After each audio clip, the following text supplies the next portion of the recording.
Recently, a politician passed remarks against the Prophet Muhammad, peace be upon him. Muslims have expressed their anger at the incident and demanded retribution.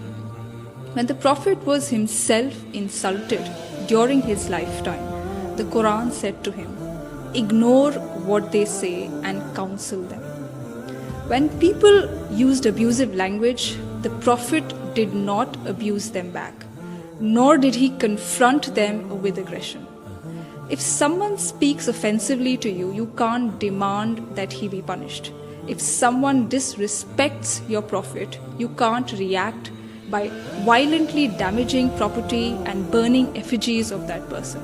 If someone has hurt your religious sentiments, you can't react by raising angry slogans on the street and pelting stones at people.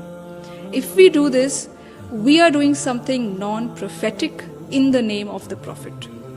You can't demand that hate be stopped by spreading further hate. This is why the Prophet has said, God does not wipe out evil with evil. God wipes out evil with good. In Islam, abuse of the Prophet or blasphemy does not invite physical punishment, not even an apology. The Quran clearly states that prophets were sent to every town, but people ridiculed every prophet who came to them. But nowhere does the Quran prescribe punishment against such verbal attacks. This is because people have the freedom to say whatever they want to say. God has not given anyone the right to place curbs on this freedom. If someone has issued a statement against the Prophet, you too can issue a statement in response to answer the objections raised.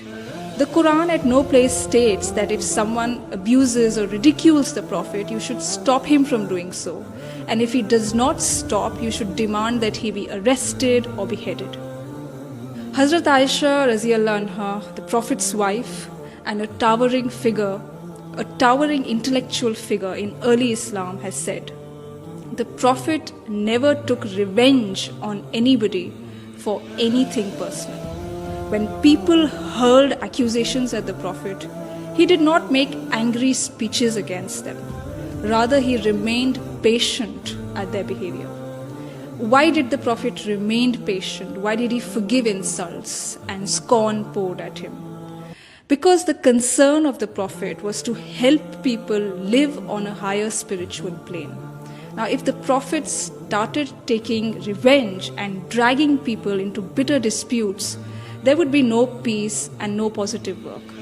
So to help people discover God and attain spiritual enlightenment, the Prophet did everything possible to prevent society from becoming a jungle of hate and violence. The Prophet therefore also countered negativity that he received with positivity. And he famously said, "Forgive those who wrong you and do good to those who harm you." And we must remember that the Prophet's dignity and honor cannot be questioned by someone's fiery statements on TV or on social media.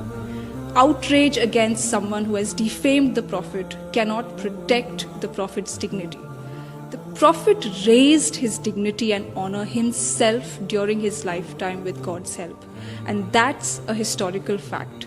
Nobody's remark against the Prophet can lower his dignity now. When someone disrespected the Prophet during his lifetime, a companion urged the Prophet to invite God's curse on that person.